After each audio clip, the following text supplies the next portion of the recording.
it, I should have asked this probably before we were rolling. Is it Ania? And, well, do you know what? It's Ania. Ania. But different countries say it different ways. And you're Australia country. So you say it how you feel is natural. And I will probably roll with it. Well, I actually was saying like Anya. Yeah. And then I was hearing it online. It was like people were saying, I think like Ania or... People kind of throw a little bit of a spin on it. Anaya is, I will draw the line. Yeah. The only reason I even thought, and you look, clearly this is the thing. Have you called people out for calling you Anaya? I wouldn't say I've called people out, but You I should. think, Fuck it. no, that's not my personality. My personality is to let it slide. I want to change that. Let's... Anya, that's how Americans, Anya. Americans like can't, Americans I have to let them because it almost is like they can't make a different sound. I thought you were going to say make a difference, and I went... They also can't change their ways. Yeah, no. So. It is a group of people that not great at learning. Full stop. Hello to all your American listeners. Yeah, a lot of mine are. Yeah. Are they really? Yeah. Is that where you... Which country have you got the most of? America. America? Oh, Yeah. fuck. We shouldn't have started like that then. Oh, you think that's the first time I've done that? I spend every episode pretty much calling out specifically my demographic. Okay. Like, I love doing it. I will Yeah. go on a full-on rant about it to the point where I go, maybe I shouldn't mention my demographic every episode. Yeah. But it is real fun. What is it? Is it American women? Surely not American men. They've got their own stuff going on. It is American red-pilled men. No. Yes. Wait, which one's red pill? The Left bad wing? one. Right wing. Yeah. Yeah. Yeah. Right. They saw me in a low-cut top on the internet and went, she's our people, completely ignoring the Arab, queer, outspoken, opinionated, progressive, left-wing thing. Wow. And just went, tits. And they're here, now they're sort of in the community and they're happy to be here, or they just watch and they hate and then they move on? They don't hate the pod. They don't hate it? No, the pod gets good, because I'm talking about like my personal like socials and stuff. Yeah. The pod, I think it's people that are like, I in my trailer for launching this, I said, as a woman who's been told to shut up on the internet for 2 years, the next logical thing was to start a pod. Mm-hmm. And so they knew going in, like any of the people that hate and are like, why is she talking? She's so annoying, left-wing snowflake, blah, blah, blah. Yeah. They're not going to sit and listen to an hour and a half long pod. Yeah. Knowing what my opinions are. Yeah. Because if they are, they're a fucking idiot. They're asking for it. Yeah. Absolutely. At that point, I go, what were you wearing? Sounds like you were asking for it. Yeah. So... I hate that I said that. So yeah, I think the pod is like, it's really good. It's definitely brought out the people, because it's not all of them. It's just, they're the loudest. God bless them and welcome. And I'm hoping that they are finding out about me. They probably don't know about me, and I'm opening my arms to them and I'm saying, come inside. You're to the red-pilled men? Yeah. I'm saying there's plenty of tour show dates I've got to sell out, so... I would be real careful about asking them to come inside, because we know they don't believe in abortion. I'm so sorry. No. I fully respect you. That was there for the taking and you had to take it. Yeah. Are you going to tour in America? There's nothing booked in. I would love to one day. I think I would have to get a visa. The O1 visa. Yeah, I don't know, like admin. That's not my strong suit, unfortunately. So it's sort of like, yes, that might be a dream of mine, but if I have to fill in a form, like maybe I take that dream to the grave. Okay. Do you know what I mean? I can't say I've stopped dreams for form filling. Are you good at admin? I mean, I'm currently the CFO and like administrative management of our group channel on YouTube. Didn't sign up for it.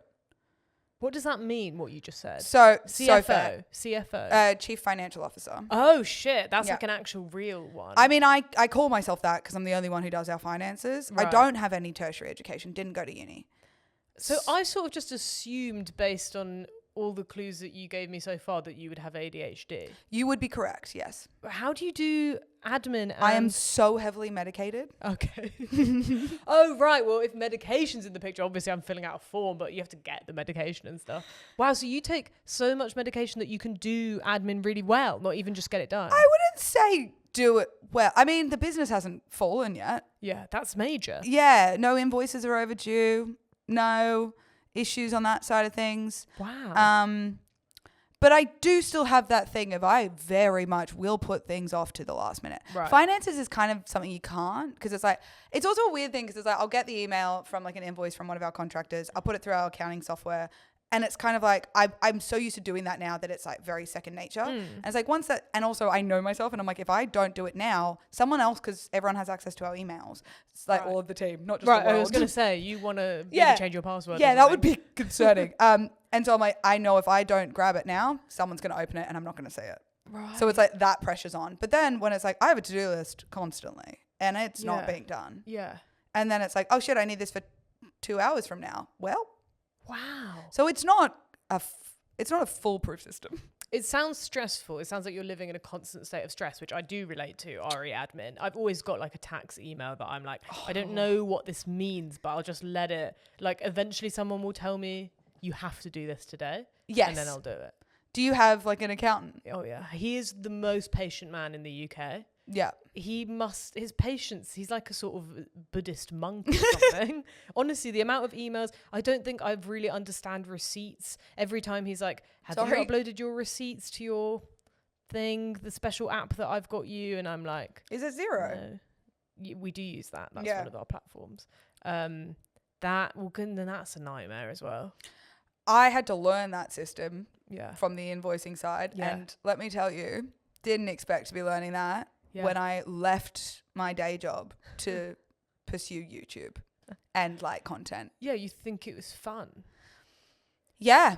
And then you still have to know about the same thing that accountants know about. And it's like, that's something's gone really wrong in my life if I know something that an accountant knows. Yeah, it is that weird thing of like, and I think it's an ADHD thing, or maybe I'm just fucked up in more ways, which my therapist has. Always possible. Yeah, and my therapist has openly told me in so many words. Yeah, there's nothing like that with a therapist when they go, what else? And then you keep going and they're like, right. So from what I'm hearing, it's like everything from the beginning was bad. And you're like, oh, cool. I just thought this was fun, quirky goss, but no worries. No, they love to take stuff seriously, those guys. Therapists. I had to find a therapist that would laugh. Yeah, I think that's fair enough. I've got 4. No, actually not right now. I've got 2 right now. But I've had 4 recently. Right. Because my therapist was like, I think you need to see someone in person, because she was over Zoom. And I was like, okay, I'm going to meet 4 therapists. Or no, as in I'll meet like 3 more and then I'll pick one from that. But then I was like, it's quite fun having 4 therapists in total, because it makes you feel like your life has like shareholders in it. I was like, I feel like Nestle. Like, I just feel like I've got a board of people deciding what I have to do in my life. And that really was nice. But then, and this I think is bad, one of them, I think I'm just going to say this.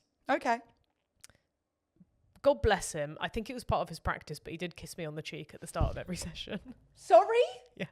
At the start of every session? Yeah. Is he French?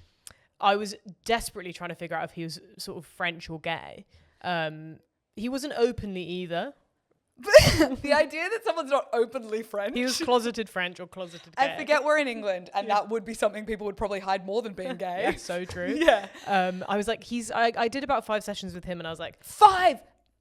Yeah, I really, this is the thing, I'm trying to learn boundaries, but you can't learn boundaries from someone who violates your boundaries at the start of a session and then you don't say anything. So in a way, I think I did learn boundaries because I ended that. But I probably should have just said like, hey, by the way, I find it weird that you give me a hug and kiss me on the cheek at the start of a session. Yeah. I did see him do it to other people.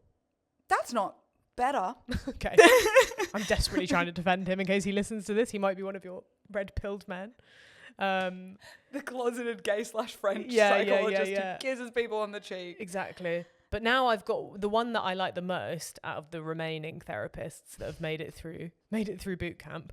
Boot camp, all that was required, don't kiss me on the cheek. Don't violate my space. Yeah. She laughs a lot and she's a bit silly with it, and I love that. I think a therapist who's a bit aware of it's all stupid and mad and it's not serious is like, okay, we can connect.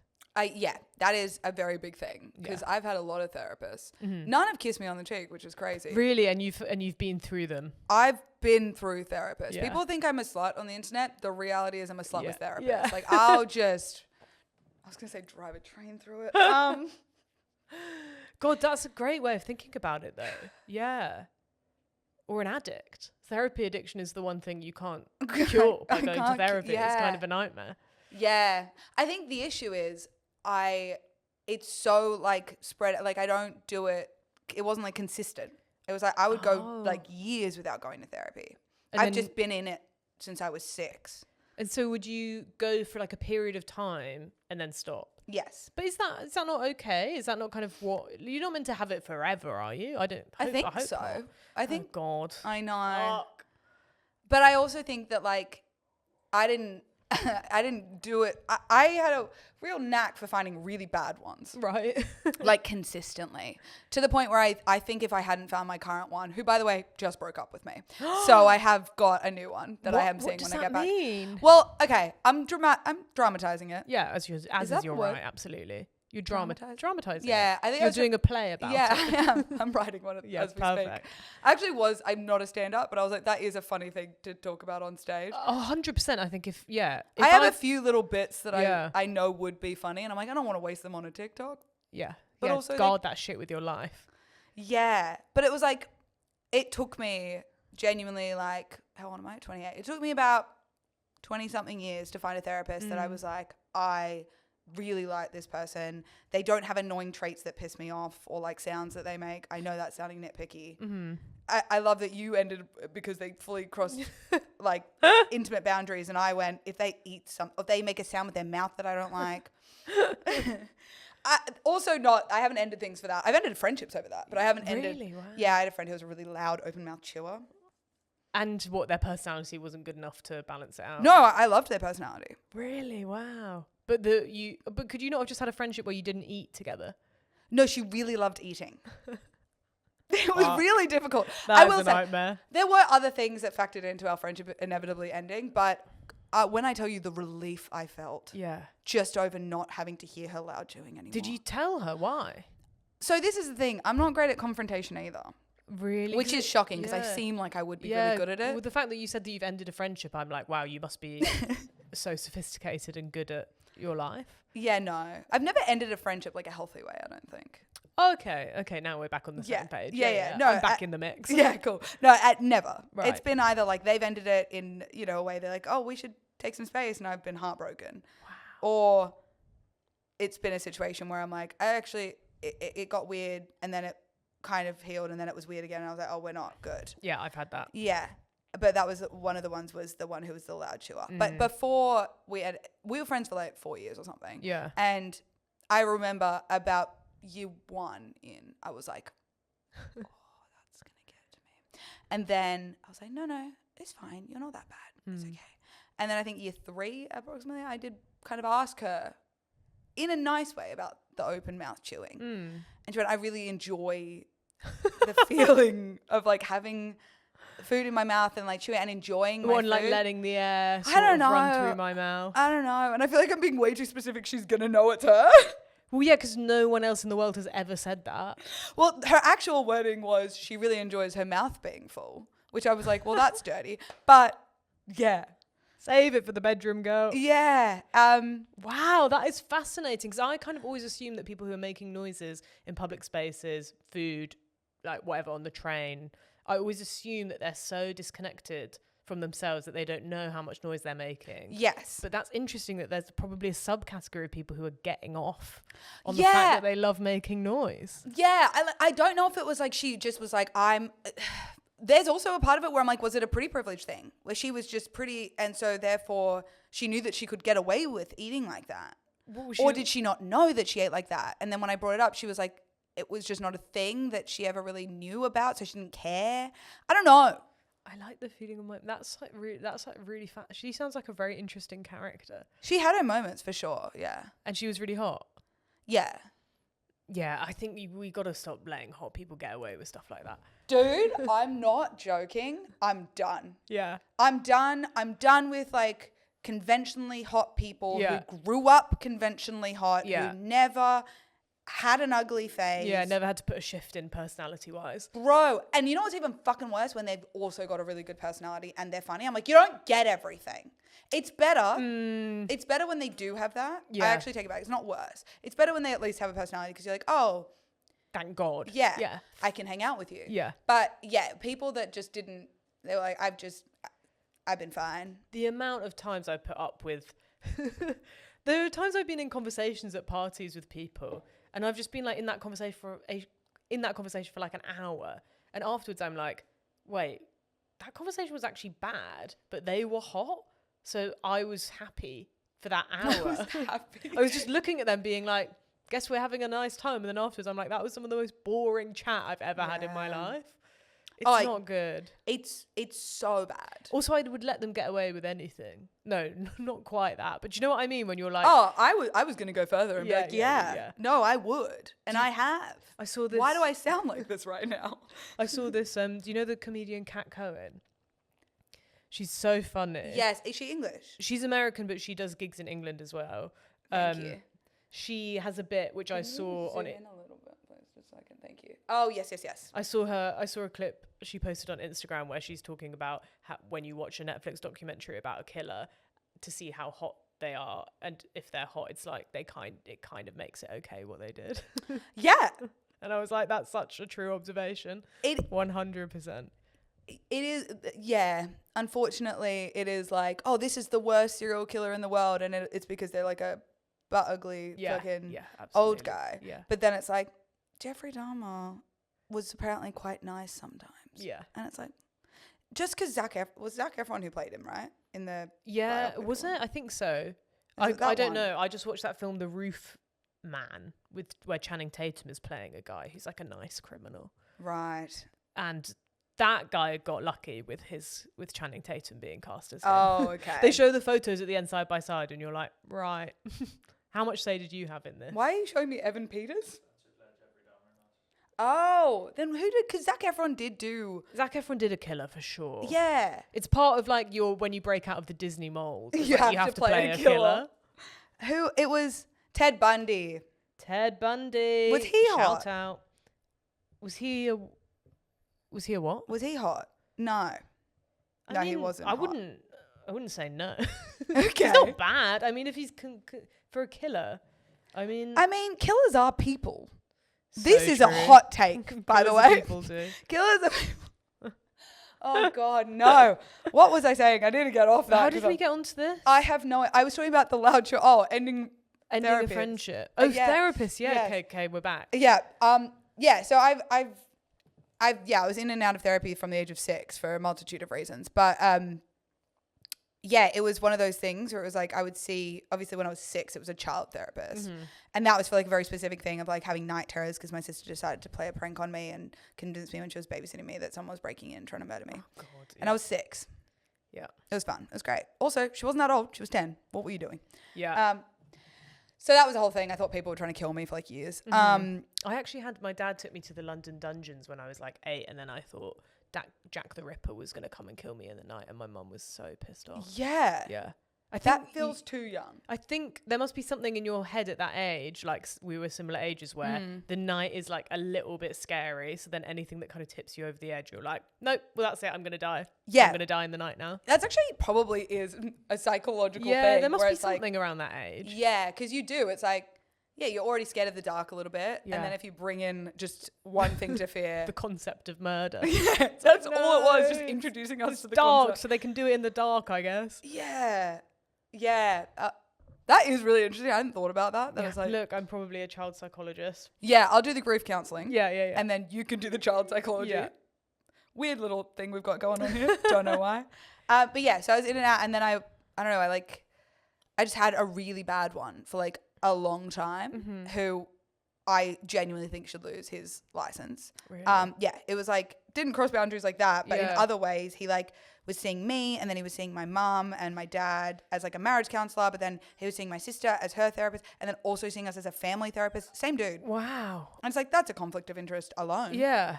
And then I remember being like 15 and being like, do you think maybe I have ADHD? And he went, not a chance in the world. And I went, brother, what? And then it took 10 years for me to get diagnosed after that. Oh, And I was God, like, that's fuck so you. annoying. I feel like therapists, it's like crazy how little qualifications they actually need to like say they're a therapist on Google or something. What? Or like, I don't know, well, maybe that's not quite true. I'm starting to piece together the kissing Frenchman. No, my friend who was training to be a therapist was like, looked at his website and was like, he only has a qualification from this specific type of therapy that he's trained in, not like generic. Anyway, wish him the best. God bless. Yeah. We had a good 5 sessions together. But I have some friends of friends and blah, blah, blah. I know a few people who are training to be therapists. Are they the most fucked up people? Yeah, they're fucking crazy. It's like, no way should you be being unleashed on people. It's like what you said, killers are people too. Therapists are people too. Don't bring that back. Yeah, there's no way that's getting edited out. I'm going to keep bringing it up every 5 Dude, minutes. this is what Mike Rice did to me the other day as well.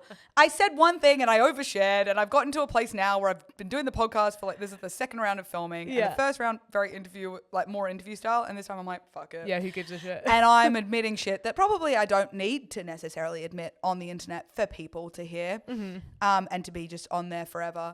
And so I'll say something, and then Mike especially, because he's already coming off the bat. Do you know Mike Rice? Yeah.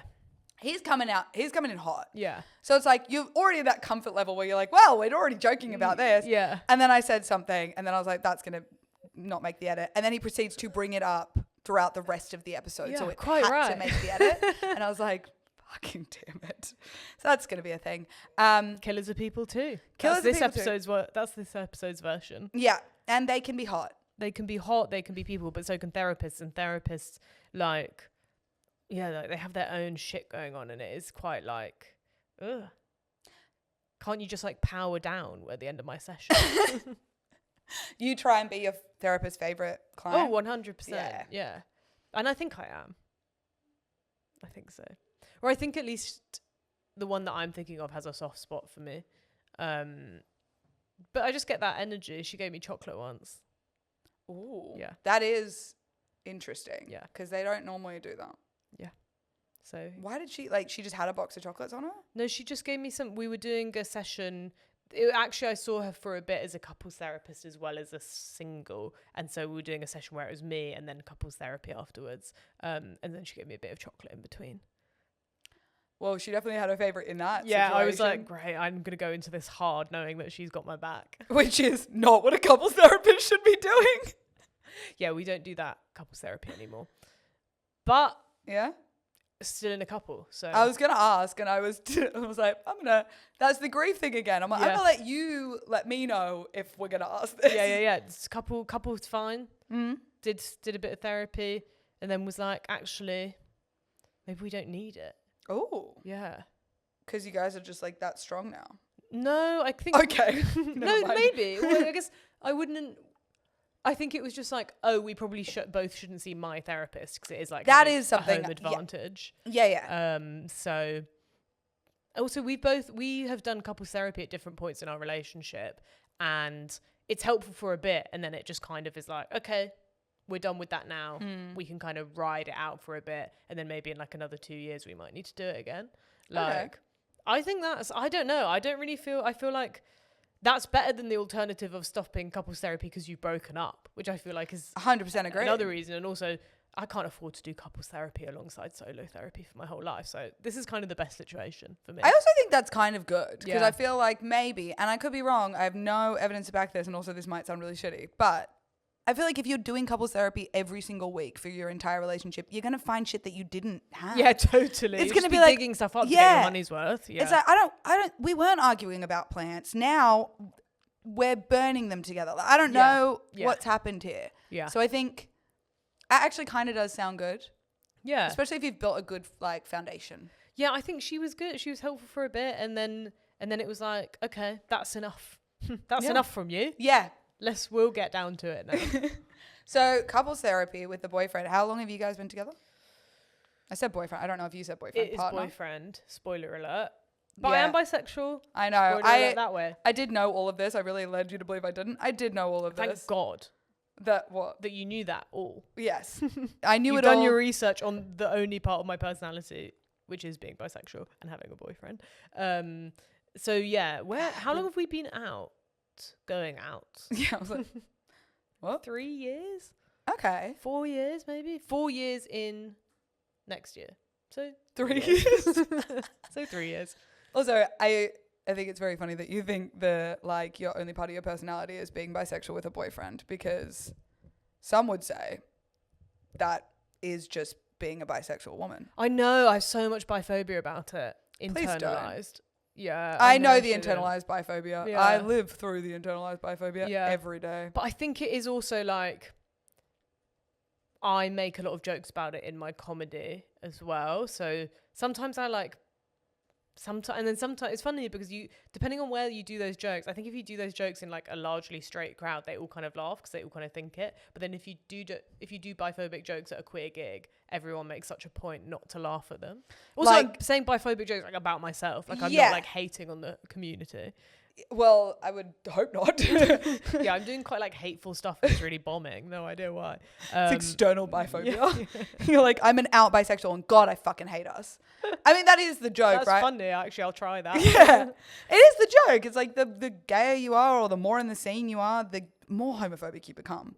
Yeah. But it's like to your mates. Yeah. You're not going out on the street being like, fuck the gays. Yeah, doing hate crimes. Yeah, and stuff. yeah. We're not doing hate crimes. Yeah.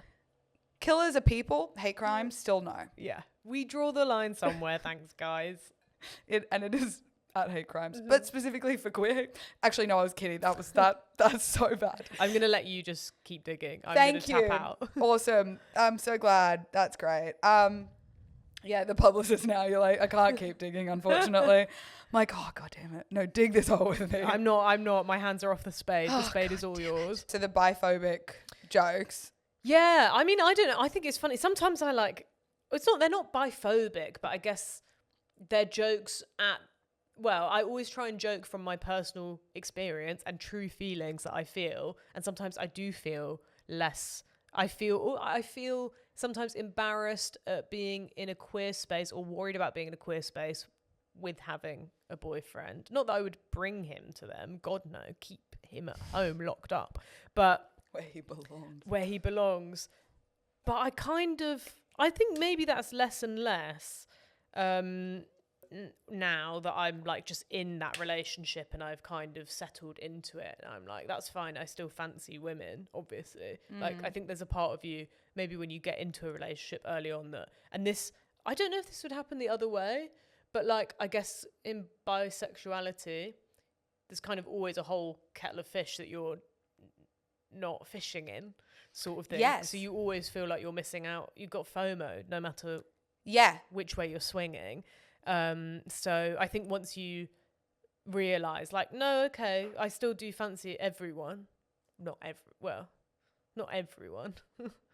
But all these hot killers, etc. Men, women, everyone in between. If my history is anything to say for it, they're normally not hot. Yeah, wow. Yeah, that's true, actually.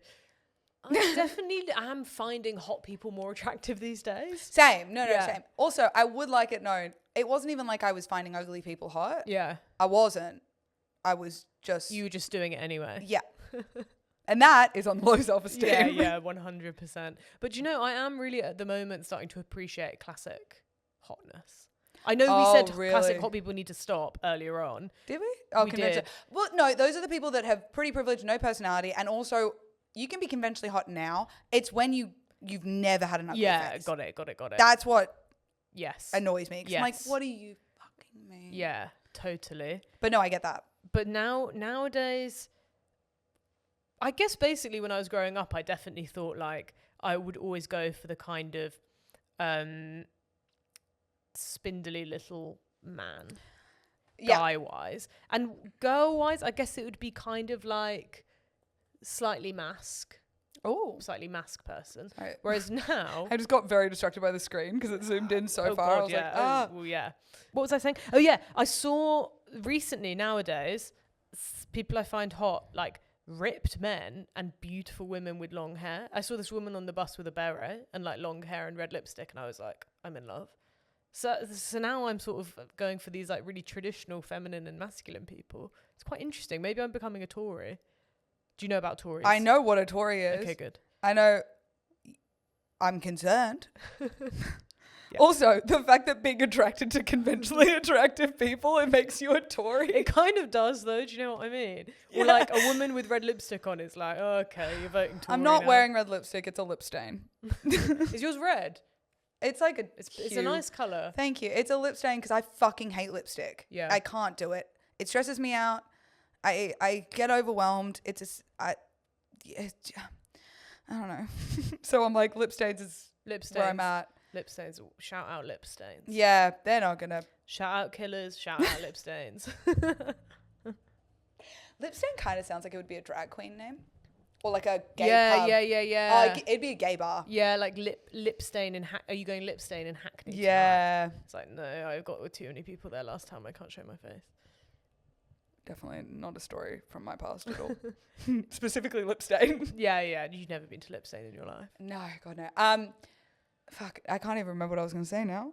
It would be very interesting to chart all the anecdotes that we started and not finished for this podcast. I do kind of want to do that for like, because it's fucked. I Yeah. don't think I've finished a story this entire season. Do you think that is annoying for your listeners? Or do you think they have the same type of brain as you, so they're also just coming? I don't know. I would hope that it would, not hope, but like I feel like, you know how sometimes you'll see like podcasts or clips or something that's like, this is for the ADHD girlies, like the way that this podcast works or the bouncy. Like a perfect example is like The Basement Yard, right? Have What's you seen that? that? I haven't seen that. They're like one of my favorite podcasts. It's like two American dudes, but they're cool. We like them. Okay. But they're Hard like, concept to wrap my head around, but Yeah, I I know. understand. Yeah. but like they're two New Yorkers. They've been best friends for like 20 something years, and they just yell at each other. But like they just argue. These two guys. No, I've never seen Oh these. I my mean, that guy God. does look like Mike Rice. A little bit. That's crazy. But maybe all men kind of look like Mike Rice a little bit. Mike Rice is getting such a shout out this episode. Shout out Mike Rice, shout out killers, shout out lip stain. He'll love being in that group as well. That's the best lineup he's been on. Can I start a cross podcast beef with Mike across this podcast? Absolutely, especially I'll because I had Mike on last week and I have Vittoria on next week. Okay, so Vittoria can back him up. Vittoria can come for me. Your episode won't be out, so I'll have gone back to great, Sydney, okay. and then the beef will start. And Mike has already said we got to get you on next time you're back. So if I'm not on theirs by the time I come back to London, it'll be because they've seen your beef and gone, Abby can't be on. Okay, I'll take out Mike and Vittoria then, if pos, in this episode. You're gonna take them out, Yeah, as in like cancel them completely. call them pedos or something. Come on. Oh no. What were you gonna say? I think you should say it. See, this keeps getting me in trouble because my guys Yeah. go, no, you should say it. I'm like, yeah, because you guys are stand-up comics Yeah, and you can yeah, get away with this exactly. shit. I am not. And so I say shit and I'm known as being like a progressive queen, and then I'll say something and everyone's like, what the fuck, Abby? Do you want me to say it? No, it's okay. I was just going to say I don't even kids I don't think would fuck those boys.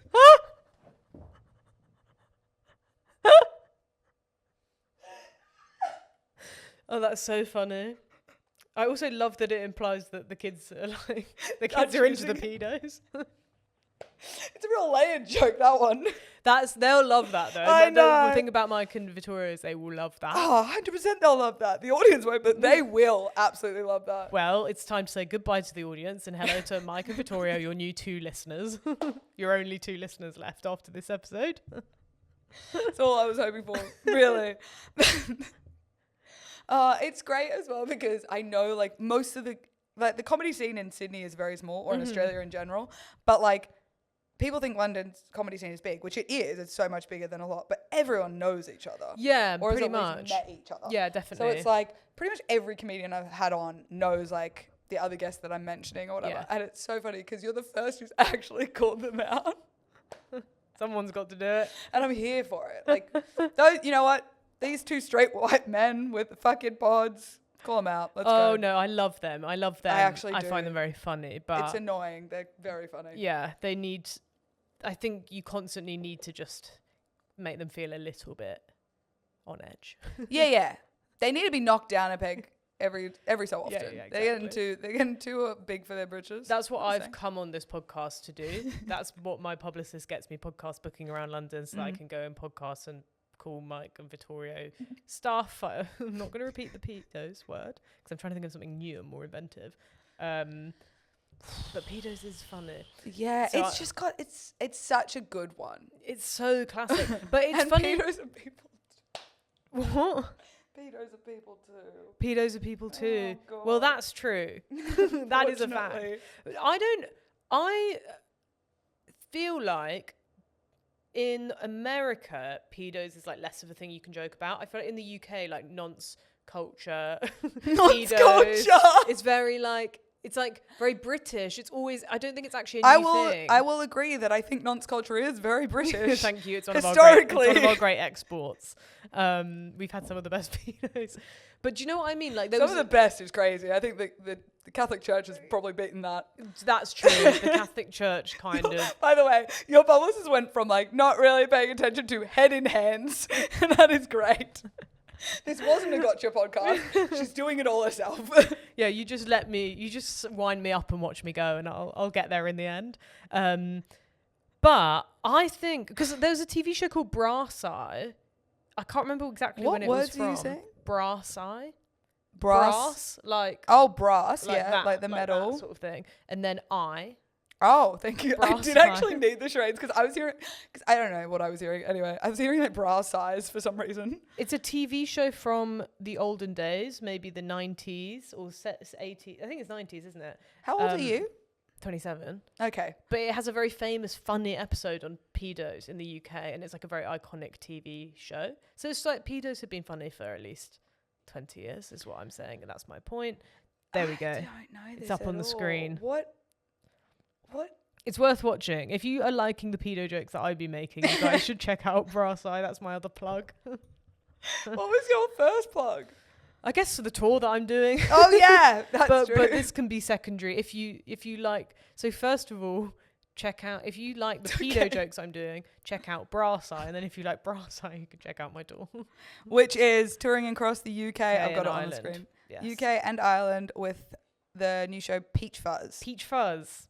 from Feb 2026. So Yeah. this episode will be out because sometimes people are like, I have a show coming up. I'm like, It's no one's gonna know. this episode will not be out, but February 2026. When do you think this episode will come out? That's a great fucking question.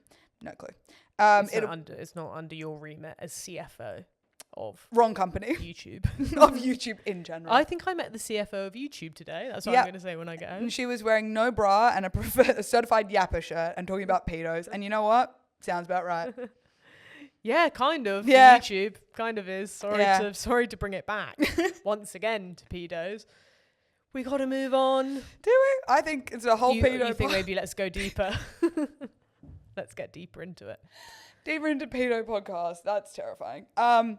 There was, again, a story we were on, already forgotten. Mike.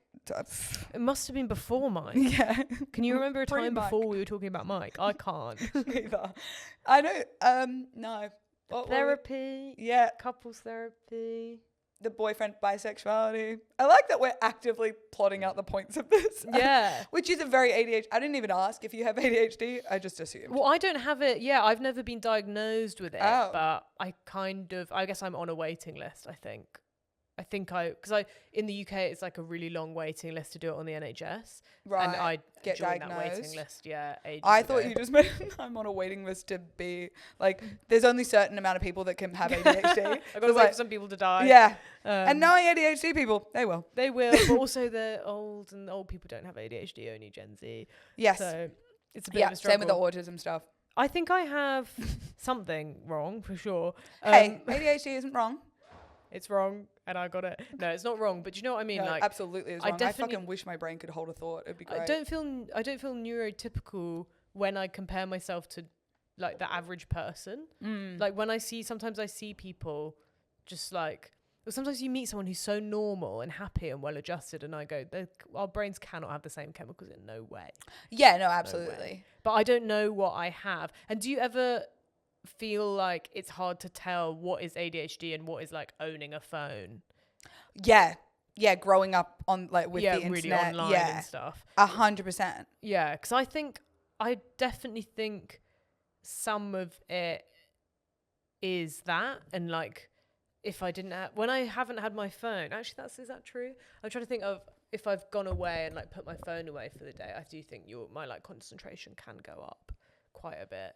but it's not like amazing. Yeah. I still don't like boring shit like chess or whatever.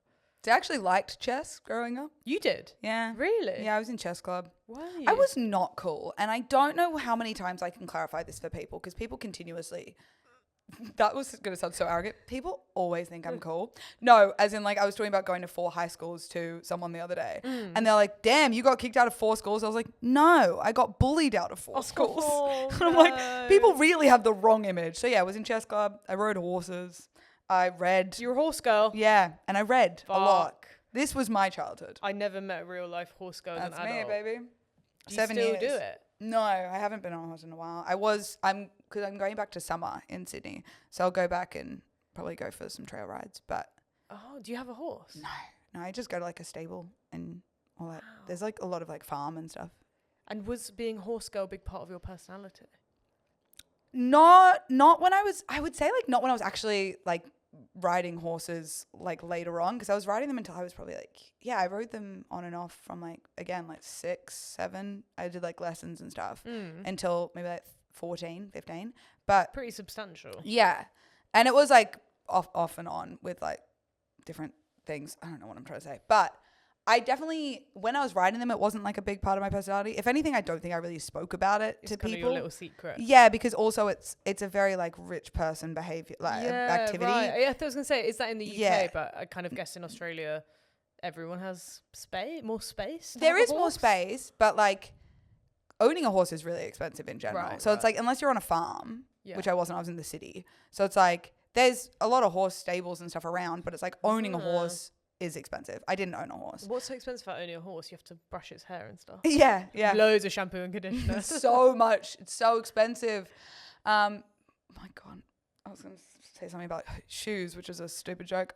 Say it. Well, I didn't have a joke. It was just about the They have horseshoes. shoes. Yeah. Well, they would need 4 sets of shoes, more than double the amount of human shoes. It would also be 2 sets, wouldn't it? Because sets is 2. Oh, sets is 2. Okay, I'm we're just going now- to need to do that again for the cameras and for the clip.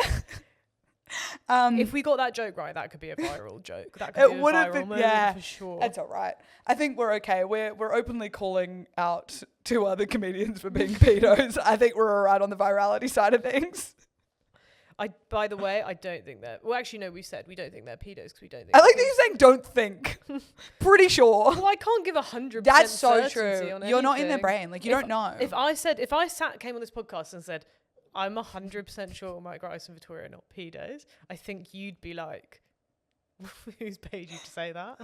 And how do you know? It's just the image of you walking and sitting down first thing out of your mouth. I just get a glass of water, drink it all in one go, and then say, Like one of I've those- made my comment. Those 60-minute interviews. Those poor boys. Those Really- poor boys, no, they No, love it. absolutely They love not. the attention. Yeah, They 100%. 100% won't listen to this, though. This Okay, would just be rude. our dirty secret. I hope that more people will listen than just us.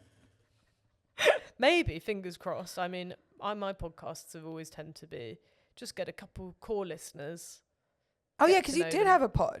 I don't anymore, but I've Yeah. had loads. I've been similarly to your therapy, a bit of a podcast slut. Can never get past 1 season. Really? Yeah. How long was a season? Like, how many episodes? Well, I have done one that was maybe like 22. Okay. Like almost over half a year worth Yeah. of podcasts. It's a lot of effort. Yeah. Is this... But I guess you have other people helping you, which does probably make it a bit less. Yes, I have taxing. to. Yeah, I've got like producers and an editor, same person. Actually, to be fair, we had a producer and I still found it too much. I'm just like, yeah, I was just like, I don't know if I have anything to say every week. It's hard to find stuff to say every week. Do you not think? I mean, I'm recording every day What? because I'm only here for. Oh yeah, I don't know if you knew that. I live in Sydney. I'm just here right. for records. Welcome. Thanks. Happy to be here. Not happy about the weather. Have you but finished? Why have you come to England to do that? Because you've run out of people to talk to in Sydney. I didn't even start it in Sydney. I started it here. So my management's here, and so then they learned expanding into a podcast studio, and so I was like, all right. So Come we to launched England it. to do a podcast. Yeah. What an interesting holiday. Yeah, it's been a lot. Yeah. It's been just, but I love this because I'm like, this is great. I've also made, because I didn't know really anyone in London the first time, because I came in August last year just for a trip. Uh-huh. I'd never been to Europe, never been to the UK. And my management was here, so I came over to do some work and then went traveling. And then when we like were deciding about the podcast, I came over in July for like 4 weeks. And I had like 2 friends in London from Sydney, but other than that, I didn't really know anyone. And then through the podcast, I've like made friends with a lot of the guests. Wow, and I'm like, that is a great way to get to meet people, is have them guest on your podcast. Yeah. Yeah. It's been good. I mean, I do have to say, I think I've been very lucky about like the guests that I've had, because I Some hear of stories. the Britain's finest pedos. Yeah.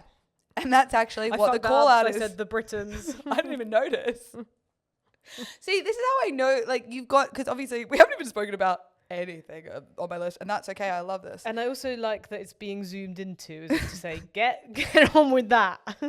He does this. I don't listen, like, at all. We're supposed to have structure. I don't do it. I ramble and then won't talk about anything.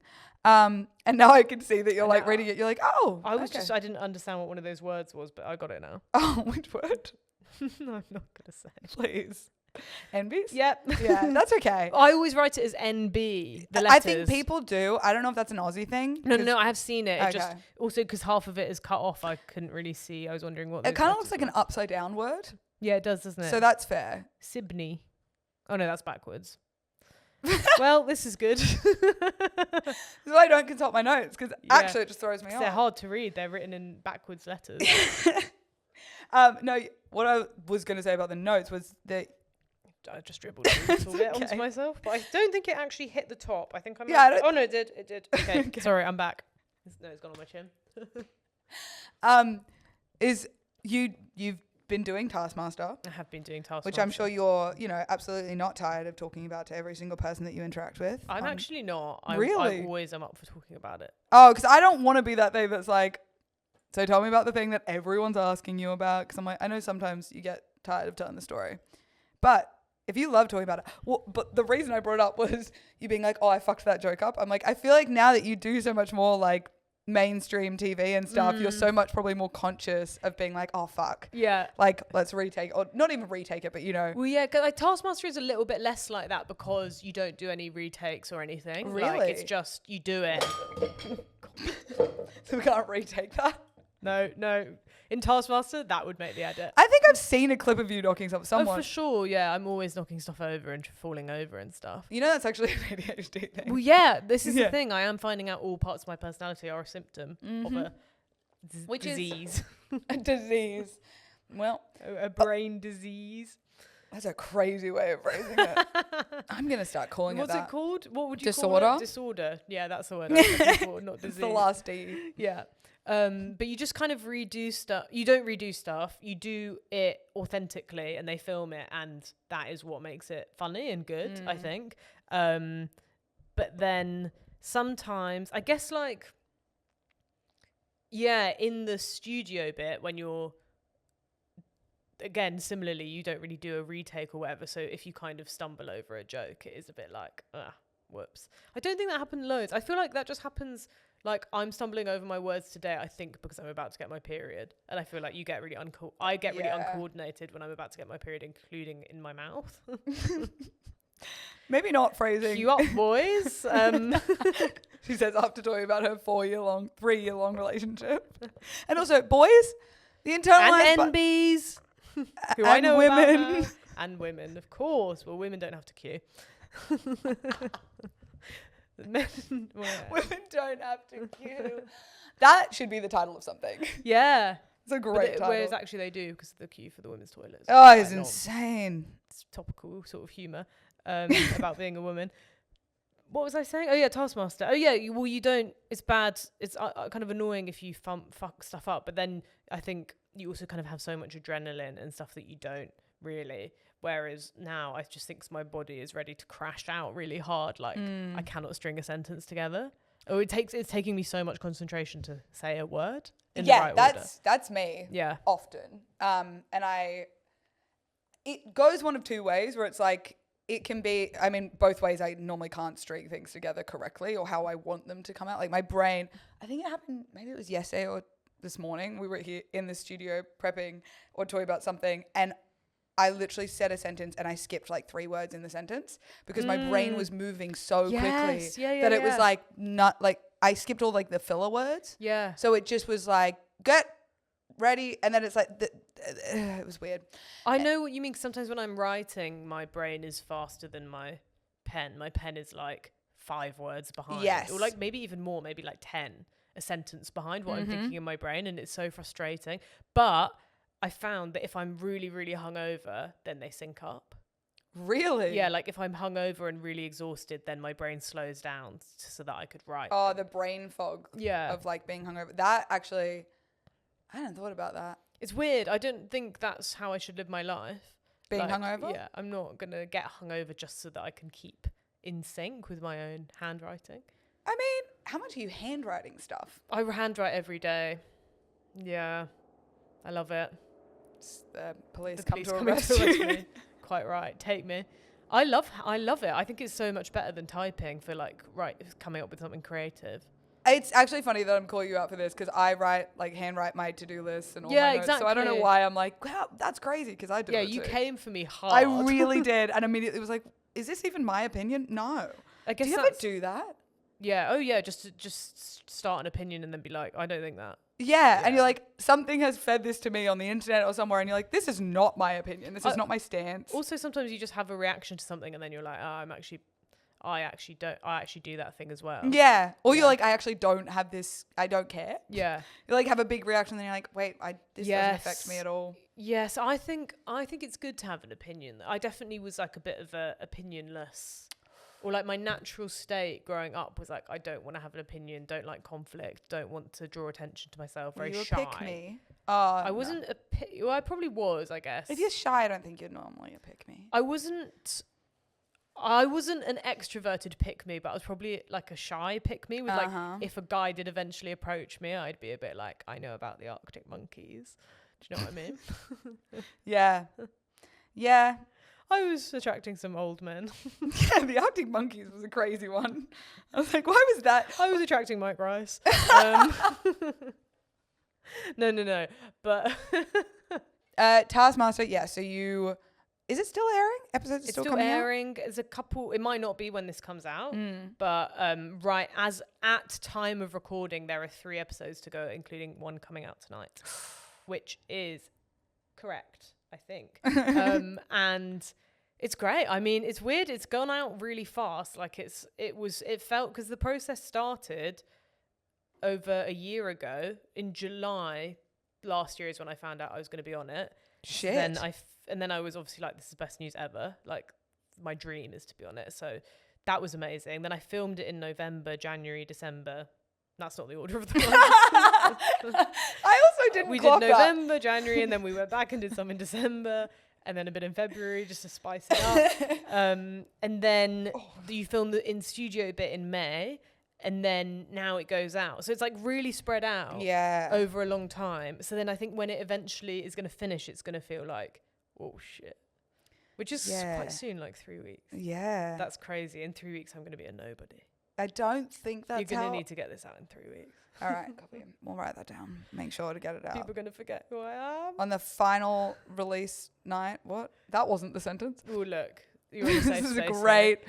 This is really... Let's just let it all hang out sentence-wise. Let's just drop any sense of coherency. I'm so down for that. I've done that with mates before where it's like we're basically just vocal stimming in the same space. Like... Yeah. Just like parroting random phrases back to each other 100%. And you're like, this isn't making any sense. You've been kind of going viral. Yeah, I think it's a good show in that, like, such a good PR pony. Also, again, dropping a word. It's good show. It's good show. Fantastic show. Very nice. It's like Trump. It's a very nice show. That's such a bad impression. Fucking hell. I had to do an impression in a radio show once. I was like... Of Trump? Yeah, it was like written in like a sitcom. My character did an impression of him, and I was like, you can't write that in and not check check whether I know how to do that. It was only saying the word, it was saying bad, like him. Bad, very bad. Bad, very bad. Very bad. Very Gonna be I can't do one either. I mean, I hate to bring him up again, but Mike Rice does Oh, a good no. Trump impression. His biggest fan. I love that guy. I'm going to title this episode just talk about Mike Rice. I've only really met Mike Rice twice as well. That's what's really funny about this. I don't know him at all. only met him once. Perfect. Well, we get to know him, don't we, through this episode in a way. You kind of get to know, and your listeners get to know him a bit better. We have to make sure that this is released before his episode. No. Because that's so funny, because he spends pretty much his whole episode talking about getting fingered in the arse in a hospital. Him getting fingered Yeah. in the butt. Yeah. God damn it. Oh, That's so funny. Well, I've never got fingered in the hospital. Neither. It was medically needed. Oh, right. Oh. What did you think? Well, I thought it was a bit of fun. In a hospital? Well, yeah, I thought it was like, in hospitals you have quite a lot of downtime, don't you, in between your operation and between when the nurse can bring you your meal. So you're like, you know what, I should do some fingering. Or receive. You don't have to be doing the Who's fingering. gonna I mean, be if you've had an doing it? operation, you're probably tired. You might need to be fingered. If I've just had an operation, I'm not going to want to be fingering. I'm going to be wanting to be being fingered.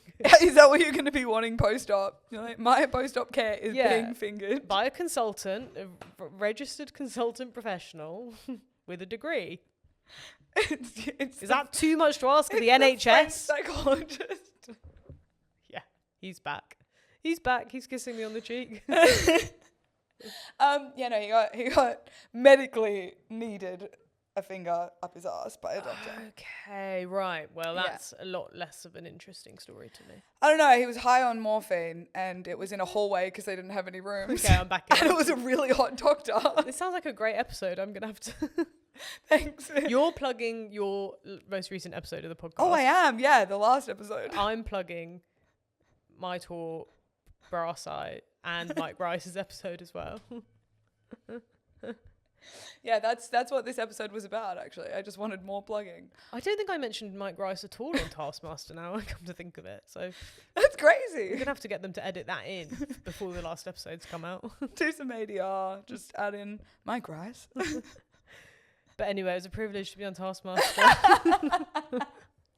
Shout out to them. Yeah, and no one else. I retract all my previous shout outs and I replace them only with Taskmaster. I was going to say we should ADR Taskmaster every time you said Mike Rice, but then I thought about what we've said and maybe not. Definitely not. Definitely not. What was it like? Because it's like so you were obviously doing stand-up before. How was the application process? What did you have to do? There's not really an application process. It's you kind of get offered it. Oh, So you just get a you're call. at that level. You get a call. That's very cool. I think if you could apply to Taskmaster, they would get 1 billion applications. Yeah, a that day. would be a problem. Everyone wants to do it. Yeah.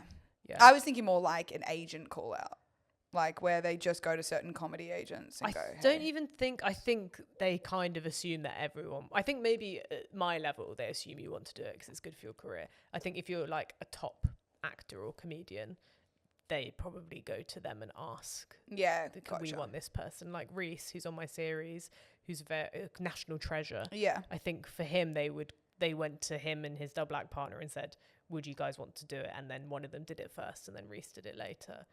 Who's his double act partner? Steve Pemberton. Oh, yes. Yeah. Okay, yeah. So I think they kind of got asked to do, they get asked to do it in that. Actually, no, but then I got asked to do it like that. Yeah. But do you know what I mean? I think maybe for some people, it might not be an instant yes because they might have other work booked in and they might need to like, they might already be in a film or something. Whereas I was like, no, I'm free. I'll do it. I will do it. Yeah. Also, you're very much putting yourself down being like, oh, yeah, they just assume at my level. I'm like, you're a very talented comedian. Thank you. I actually have a secret to tell you. I don't know. My God, I also don't know if I DM'd you this already. What was that? I actually saw you perform stand-up last August at a show. Oh. At, I want to say, maybe Top Secret? Oh, yeah. It was one of the downstairs. I mean, they're all downstairs. Was it like a full show or just on a lineup? You were on a lineup, but you were the final act. Oh, probably not in Top Secret. I'm not good enough. Well, You not were to down headliner. myself. Was I in Top? I think you were not in headliner. Top Secret. I don't know. It was one of the. I don't know where. Can you look? Could you by chance look up where the comedy clubs in?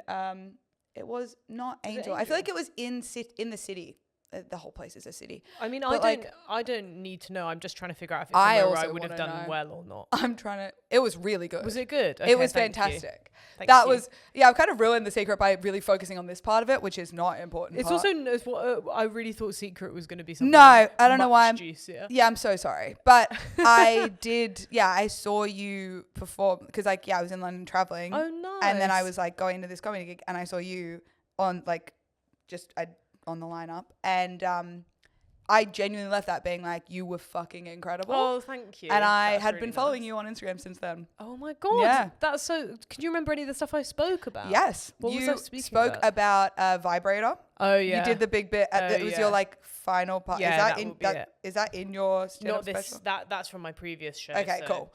It's gone. No, I just didn't want to spoil the bit. Absolutely. But yeah, that was like your closer, I think. Yeah, thank talking you. about that, and that was hilarious. You talked about being bi in that as well, I'm pretty sure. Yeah, that sounds like me. Yeah, By but vibrators. yes, and then something else, and I can't really remember now. But Well, as long as it was good, that it was I can fucking relax. phenomenal. It was Thank so you. good. Can It you was- remember who else was on? No, No. and that's There what's we crazy. go. I That's what I remember. want. I remember you. The and I stand out. do not Everyone remember. else fades into the darkness. Yeah, yeah. I remember one act from each show, and it's always just one. I cannot remember two. It will not happen. I wonder if that's what most people. I do think most people come away. I mean, I obviously watched a lot of comedy before doing it, and I do think you come away with like one person who you liked, unless it Yeah. was like an amazing show. But I think generally, and also it helps if you're on at the end, because then people are like, "Yep, that was the best one," because it's the one I remember the most recently. But I kind of think like it's hard. Sometimes like there are like stand-up competitions and stuff as a way of kind of if you're in the Yes. scene and like trying to get an agent or whatever, and you do these competitions, which I did at the start of my career, where they are like 12 to 15 acts all performing 5 minutes in like Is this like the Gong one? Because Yeah, Ori was kind telling me about of. this. I haven't- Oh, that's not out yet. I haven't done. I actually never did the gong one. I thank God managed to avoid that because I don't think I would have. That sounds terrifying. It sounds so awful, but and like the opposite of what stand-up's meant to be about. yeah, It's like people are going in wanting you to fail. yeah, and wanting to like the audience has more power than the Yeah. stand-up, which is like that's never going to work. No. Or at least for me, I was 'Cause like, you're also- fuck no, that sounds awful. It sounds like you're spending most of the show winning the audience back when it's like Yeah, not- exactly. you should go in, if anything, with like a blank Yeah, slate. yeah, and it's yeah, just yeah. like, okay, you can just like, they just see if they like you. But it's like, no, you have to win them over. Yeah, and they have the power to ruin your night. Yeah. But there are kind of competitions where it's like it's not that there's no gonging you off, but you only have 5 minutes and you kind of have to do your best. And there are like 10, 15 people. And it's just Yeah. like you can't remember anyone. It's a really awful part of starting out in comedy. Like I hated that element of it. When but- did you start? When did I start? Well, you were doing it at uni, right? Did it at uni. I went to the Fringe in 2016 and worked there as a receptionist, saw some stand up, did my first gig after that, like literally like 3 days after getting back. Then I went to uni, did some comedy at uni, did some kind of You did the, what is it? Foot something? footlights. And then you Yes. started your own called Stockings. Yes. Which was for women and NBs. Yes, exactly. Yeah, because the footlights is kind of, I mean, I have very mixed opinions on it. Mm-hmm. Like it's definitely a massive help and like really helps people. It gives you a lot of practice at just performing. Which Is it? It's an improv comedy troupe, right? It's actually, no, it's not No. improv. It's kind of more sketch. That's right. So Um, interesting. Yes. Yeah, so you kind of, but it changes a lot based on, I guess, what the people running it at the time are like. But when I joined, as in when I started at uni, you don't automatically get in it. You kind of have to like be selected. So it's kind of another one of these Oh. like quite competitive processes. So there are a lot of auditions. You're auditioning in front of people who are like 3 years above you, like, which is obviously the most terrifying thing you can do. Especially if you've just started it. Yeah, trying to be funny, Yeah. trying to get on these shows which are every 2 weeks called Smokers. I don't know sorry. why. Sorry, I don't know why they're called Smokers. It's just like the lingo. And these are shows that happen at like 11 p.m. every Tuesday, and they kind of sell out. Like people from uni just come and watch them. One of those the classic uni shows that's like, Yeah. it's just kind of like a staple of the Yeah, culture exactly. there. Yeah. So you get the opportunity to like, if you're getting in audition wise, you can perform like every week, every 2 weeks, basically. I think it was every week actually. And so you get a lot of like reps in. yeah. And you kind of get a lot of that. But then also like, I do think it has its limitations. And when I was there, all the people on the committee who we were auditioning for, I think there were only 2 women, and like 9 men. Love that. And also I'm seeing it from that perspective, but I think it was the same if you're a person of colour or in any other minority, like you didn't see yourself represented. And this is on a very small scale, like it's just a uni society, but obviously it's not that different from the comedy industry wider in a way. It's like in a way it's preparing you for that. Funny. Yeah. So what did you say? I said it's in a way it's preparing you for the comedy industry. Oh yeah, and in a greater scheme, life. Yeah, and life. Unfortunately, basically. Yeah. But then by the time that I was in the year where we were like the committee, which is your 3rd year, we really wanted to change it. So we all had roles and stuff, and I'd set up this society, like you mentioned, Stockings, with a few other people, which was like a place where you didn't have to audition, you were just automatically on the show. So more like an open mic in London, like a real kind of, but it was really nice vibes and really supportive, and everyone came to watch. And so not like an open mic night in London. Not like exactly, not at all. And that I think was good, and we did some workshops. Now I'm like thinking about it, I'm like, what the fuck why was I leading a workshop? I literally knew fuck all. Like I'd done like stand up like 3 times, but I think I just was telling people how people would share like how they write or how they come up with stuff, and not with any sort of real experience. But that was really fun, and that was rewarding. I think it's called something else now. I think it got because I was an admin when I had a Facebook account back in the olden days. I was an admin of the page, and I just saw one day they changed the name to Tangerine. Yeah, which I did notice that. I think they thought, which I think completely fair enough, they thought that is less gendered than stockings or something. Yeah, I was like, yeah, cool, whatever. Guess this is me being old now. Yeah. I don't know what the right language is anymore. That stresses me out constantly, of feeling like I'm going to like be that person that's like then it's like, well, that's too far. Yeah, I mean, worrying, but more so that I'm just gonna like, or like say something wrong because I haven't learnt the new thing to say, and I'm like, oh god, I don't want to ever be that person. Yeah, it's terrifying, but that's aging.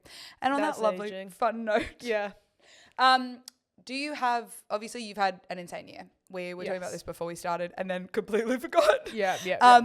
What has there been a moment where you've just been like, how is this my life? Like with for sure. A lot of that is in Taskmaster. Yeah, I was going to say. Because of the way Taskmaster is like you're always thinking, what is going on?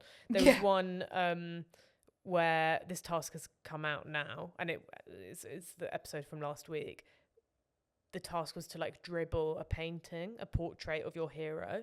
And I remember filming it, and I was crying with laughter because I kept getting like, I was like having jelly in my mouth, and then like spitting it onto this paper, and like a whole jelly came out my mouth, and me and Alex were just like crying with laughter. And it was like, what? How am I getting not only paid to do this, but like this is fun, and and I get to do it. Like that felt amazing.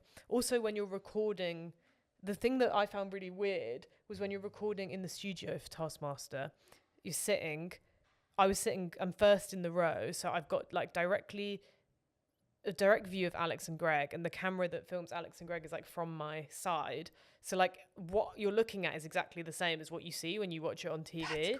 And it's really surreal as someone who's watched the show to be like, oh, like I'm watching the show, because you watch them do their kind of opening bit, and you're like, oh wait, no, I'm here, like I need to come. It's like I kept dissociating, so I was like, oh, I'm watching Taskmaster. My brain couldn't like compute it. Yeah, I think I hadn't actually thought about it like that, like the actual feeling of being like seeing what you would watch at home, and being like, oh, I'm in it, because it's like when you're in a lot of those spaces or like doing that stuff, I can assume I haven't done anything that is, look, one of my dreams is to be on a British panel show just for an episode. I'm like, would I lie to you?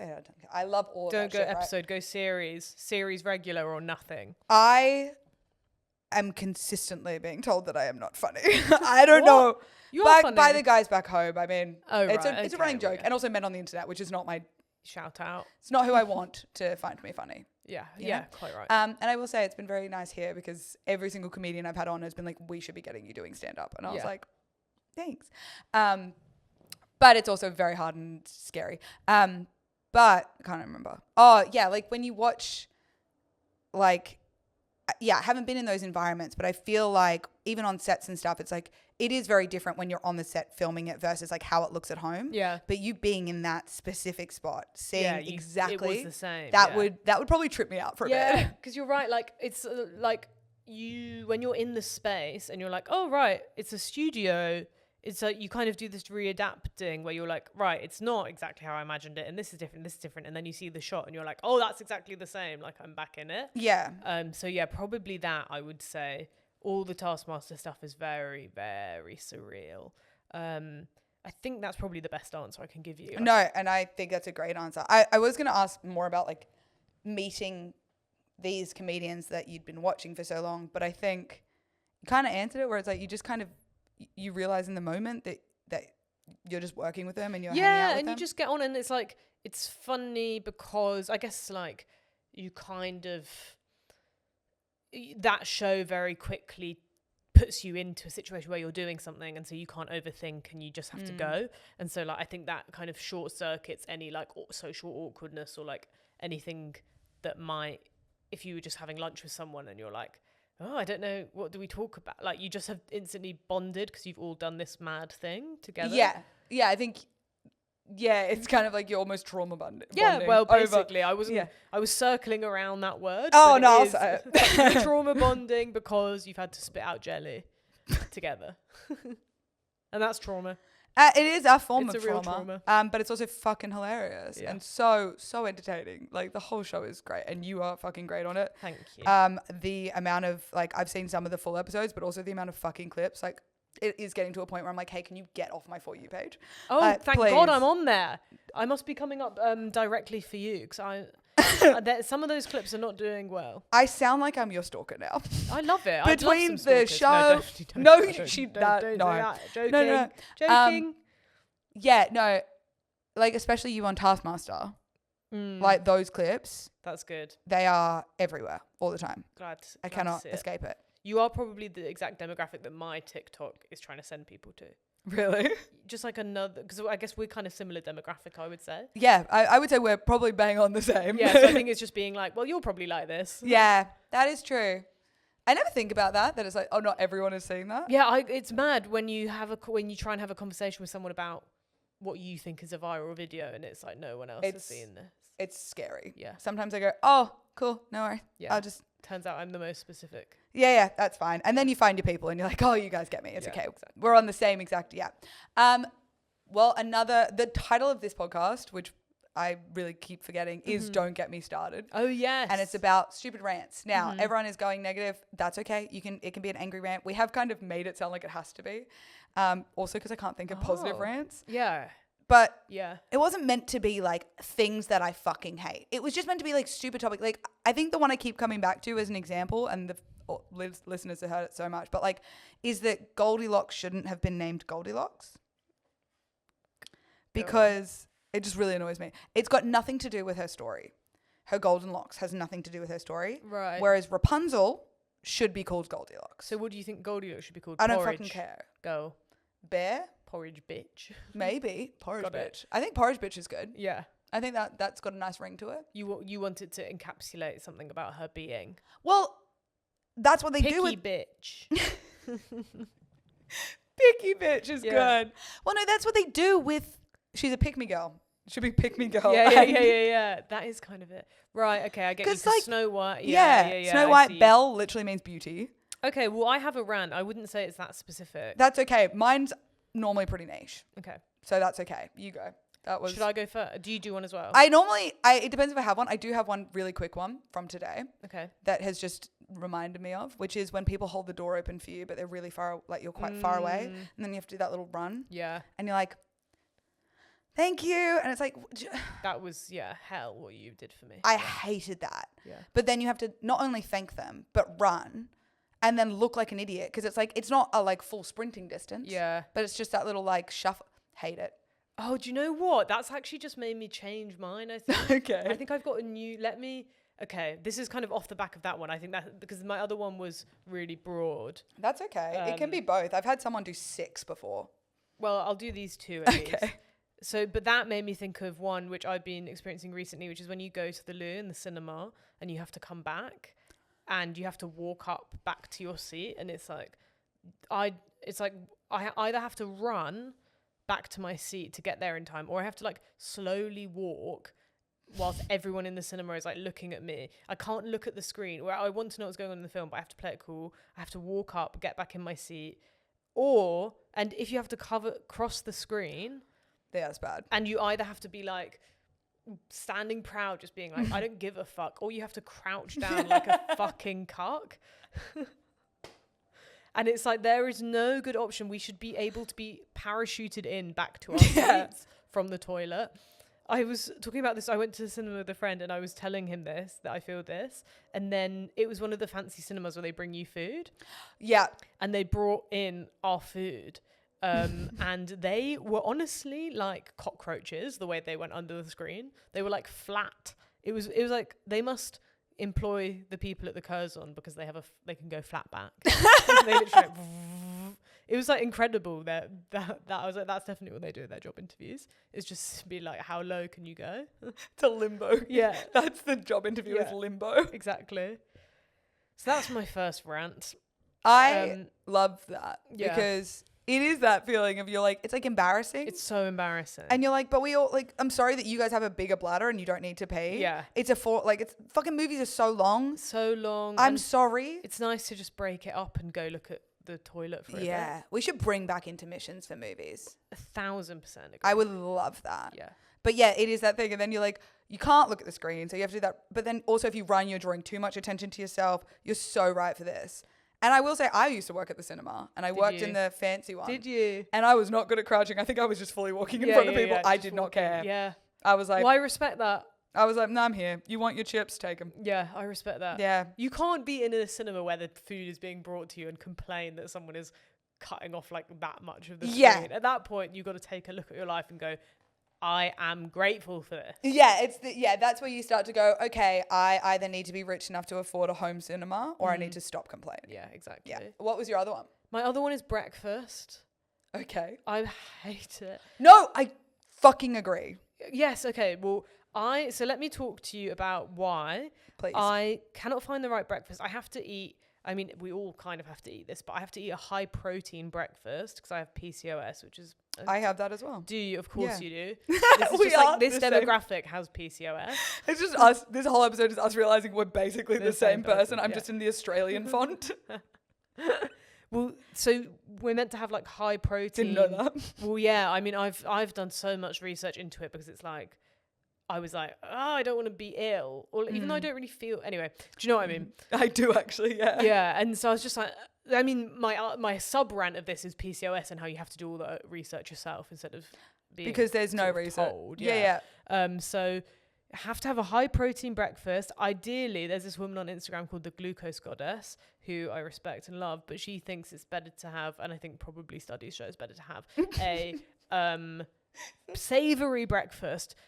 But it's also like, it's first thing in the morning and I've got to fucking cook a meal. Like, I cannot be arsed. Savory, hot. It's like, and also eggs. I can't have eggs I'm just done with. Eggs are too many. There's too many eggs. No, in you're my so life. right. Eggs I'm sick of. They need to pick a lane. Yeah. What are you? Are you going to be scrambled? Are you going to be fried? Are you What's going to be your poached? texture? Pick your texture. Because each one is a different texture. Yeah. And then it's a different way of eating it. It's like, okay, so in some forms you have to worry about the yolk going everywhere if they're like a fried egg. Yeah. Or a poached egg. And then it's messier. But then scrambled eggs, it's a completely different flavour. It's a completely different flavour and somehow can be nasty so quickly. Yes. But I don't know. I just feel like, and then there's like, oh, we'll just have a normal meal for breakfast. But it's just like, I don't want to wake up and have to make a decision. But then overnight stuff, like overnight oats, that's in the fridge and then that's cold. And it's just like, there is no breakfast that I'm happy with. Right now, I just have a protein shake. But even that is not ideal. Like, I get hungry. Also, I'm like, that's probably got loads of fake stuff in it because it tastes nice. It tastes good. It tastes good, bad. so it can't be good for you. So I just I don't want to. But then the thing, every doctor who I've seen is like, you have to eat breakfast. Me specifically, they're like, you have to eat breakfast for your body. Yeah. So I need to have I need someone to tell me what the perfect breakfast is. That's just like simple, doesn't taste bad, doesn't take long to prepare, is good for you. Yeah. The end. I don't have the answer. Yeah. I wish I did. Because you're We're right. all, life is just trying to find the answer to what to have for breakfast. I thought you were just going to say, find the answer. No. And I was like, oh, that got weird. No, I mean for breakfast specifically. I feel like your whole life is like trying to figure out what to have for breakfast. Sorry, my life is that. I fear that you've now put this on me. And Yeah. now I am What do you have for breakfast? Well, I'm bad. At home, I don't eat breakfast. I'm not a big... I don't like it. But I've been on meds that I had to eat breakfast with. Yeah. And so here, I've been making... But it takes 40 minutes. It takes so exactly. long. It takes so much time. It feels so good afterwards. I'm like, oh my God, look at what I did. Yeah. I started my day right. Yeah, cool. I've also started my day 2 hours ago and I'm just finishing cleaning up. Yeah. And I'm like, I hate it. Yeah. But I have like a bagel with, I was using Lubner, but they ran out. But which is like, I don't know if you guys know what that is. I do know what that is. Yeah. Nice. I respect it. Thank you. Or like cream cheese if I can't have that. And then like avocado and soft boiled egg or like a medium. Classy. It takes so fucking long. But it takes long. And then with the boiling of the egg, it's like I want it medium boiled. And then it's like if it's soft boiled, I go, well, this texture is terrifying me. I'm going to get sick. I need to throw it out and try again. Yeah. If it's too hard, I'm like, well, this is not fun. Yeah. It's a lot. And also if you add into that equation, I'm not really meant to have gluten or dairy. So it's like at that point, I'm just left with avocado and an egg. Yeah. Yeah. Is Lubner? Oh, yeah, it's cheese. But is it a different form of cheese? I don't know. I feel like it might be. I will not comment on that without my publicist's permission. Everything else you've said, you're like, no need for the publicist. This, let's get her in. Okay, well, we are being rushed, so we have to do a very quick rapid fire boom or bust. Okay. It is, I will tell you something, and you are going to tell me if it's a boom or a bust. You can explain if you have opinions. I don't know what boom or bust means. Oh, so boom is like it's good. Bust is like bad. it's shit. Okay. Yeah. Or it's a bust. Yeah. Trauma dumping. Boom or bust. Bust. Okay. I feel like this has been this entire episode, but sure. No. Well, no, it's quick fire, but I'm thinking of explain. a specific type. Okay. Which is like someone who like when you're out and about. They're just like people who I think of as those who are. I'm like, fuck me. I cannot get stuck into this conversation. The people that always have trauma to dump. Yeah, and they never ask you anything about yourself. Yes. Whereas I think this hasn't been that. This is just like having a laugh about trauma. Yeah, pretty much. Which is different, and that's having a laugh about trauma is boom. Oh, big time. Yeah. It's the only way to talk about trauma is to laugh about it. Boom or bust staged crowd work. Staged? Yeah. Like as in it's fake? Yeah, like they'll get a bit of insight into the audience before the show. I actually didn't know this was a thing. My producer wrote this. But bust. Yeah, that's a big bust. Token gay best friends. Boom or bust. Token? Yeah, so it's like, oh, we have the gay bestie in the group. Well, yeah, bust. Yeah. That's bad. Yes. I agree. A test? No, I don't know. That one did feel a little bit like there was a right or wrong answer. Yeah. The phrase, funny for a woman. Boom. Awesome. Would love to hear that one day. I think it's better that you haven't heard it. Because it means that, like, of course you have. You're a woman in comedy. It's literally the only thing that men know how to say to you half the time. Boom or bust, crypto bros. Do you know what? Oh, no. Some of my best friends are crypto bros. Anya, why? No. I wouldn't say crypto bros, but They're finance bros? I wouldn't even go that far. They're just comedians with crypto. I would say that's fucking worse. They have no understanding of it, and yet they're trying to tell you about it. Yeah, bust. Let's go bust. But they're your closest friends. They're my closest friends, and I love them. I'm going to need warnings of who these are when the mics are off. Boom or bust, gossip. Oh, boom. I know, boom, you're boom, a big boom, fan. Boom, boom, boom. And yet you've given me none. I gave you all that stuff about Mike Carr. That's an industry exclusive. Boom or bust, doing a baby voice to pets. Oh, boom. I do that all the time. What level? Psychotic. Like 1,000%. Do you have little things that you... that was going to sound weird. Do you have little things that you do with your pets that no one knows about? Sounds crazy. I just mean like little yeah, I go skits mental. or something. Yeah, definitely. I was doing... Me and Will, my partner, do them a lot. I was doing a bit... What was it? I was doing a bit with Rickon, who's my boy cat, the other day, where I was saying to him, like, Rickon, like, you don't have any money. I was like, you're fucking broke, dude. And he's just sitting there blinking, and I was like, you're fucking broke. Like, you need to get a grip. I was just making myself laugh. Like, we just do full on bits to them. Yeah. Also, like, The cat is just like sitting on the bed, not even looking at me, and I'm doing these full performances to him. I do that to my dog though. Yeah. Sometimes like my dog, who is dumb at the best of times, but he will just be, he's so fucking annoying. Sometimes he's so needy.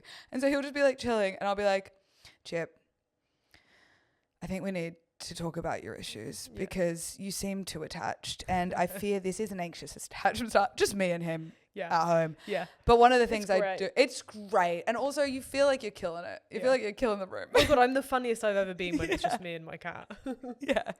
I do a bit now, which I don't know how I started it and why, but it genuinely, I fear that I've like gone too far and I feel wrong if I don't do it, which every time I leave the house and I'm not taking my dog with me, I look back and he's just standing there and he's a very adorable black lab. So he's just standing there looking at me and I just go, Chip, I gotta go, but be good, and if you can't be good, be great. And then I finger guns and walk out the door, and I do it every single time I leave the house. And he's just looking at me like I'm a fucking lunatic. Yeah, that's true. But you've got to tell yourself that they get something out of it too. I mean, also that dog has run into so many walls that I don't think he has much brains left to worry about. Yeah. All right, well, we have to go, but this has been a pleasure. Thank you so much. I have my tour. Peach Fuzz, February 2026. Onwards. Yes, and the link will be in the bio if there is a link for tickets. AniaMagliano.com. Oh, do not put a dot in the middle of it. You'll get lost. I love that that's what would make them get lost. They'd get so lost. They'd be so confused. Thank you so much for joining me. Thank you for having me. What a pleasure. Yeah, it was amazing. I fear that I'm going to have to get you back on so that we can keep talking.